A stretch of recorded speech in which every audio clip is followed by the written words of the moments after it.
Good morning all, my name is Don Zavis. I'm a national sales trainer and award-winning sales coach. I do keynote speaking throughout the United States on revenue development topics, and I wanted to welcome you to today's installment of Sales Triage. Interestingly enough, today's session is Never Answer the Unasked Question. And it's interesting because one of the adages that I like to work with, especially when working with new salespeople, is a lot of times they feel it incredibly necessary to answer every question that they anticipate the client will have. So never answering the unasked question is something, and I'll give you a great illustration. I was working with a salesperson about 2 years ago. We were in a meeting. It was myself, him, his sales manager, the owner of the company, and about a dozen prospects, a dozen people from the company we were ultimately going to do business with. The meeting went great. Everyone was on board. Everybody said okay and fine. We're 3/4 through the meeting at the point where they should have said, great, let's get it written up.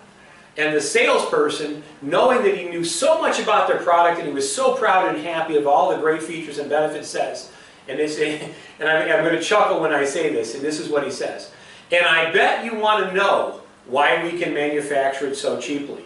Now, out of role play, they never asked that. They never came back and said, how come your price is so much better than everybody else's, and yet the quality is so high and you do such a great job? They never asked that question.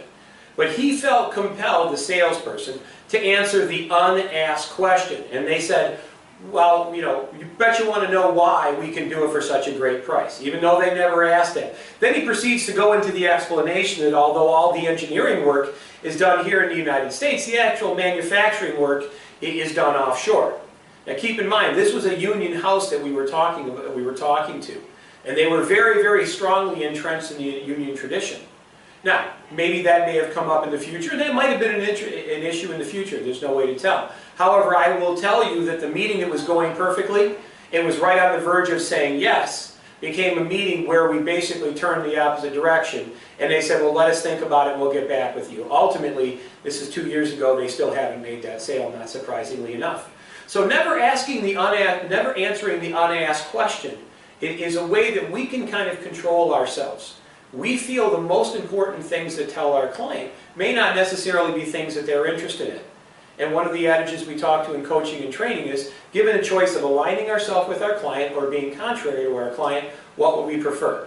And of course the answer is we want to align ourselves with our clients. The purest form of alignment, however, is to follow. I encourage you to follow your clients. Ask them what's important to them. So you can say something like, you know what? I can tell you 100 great things about our product, but what's the top 2 or 3 things that you'd like to know that would make a productive meeting for you? I want to know what they want to know, and I only want to answer the questions they have, right? The only questions that are important are your client's questions. By the way, the only opinions that are important are their opinions. The only concerns that are important are their concerns.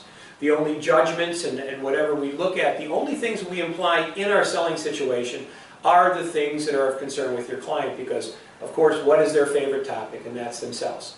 So never answer the unasked question. My name is Don Zavis, Don Zavis Sales Training. Of course, our high-quality graphics here. I can be reached at 248-497-5869 or by email at donzavis@comcast.net, and I truly appreciate your time. Thank you.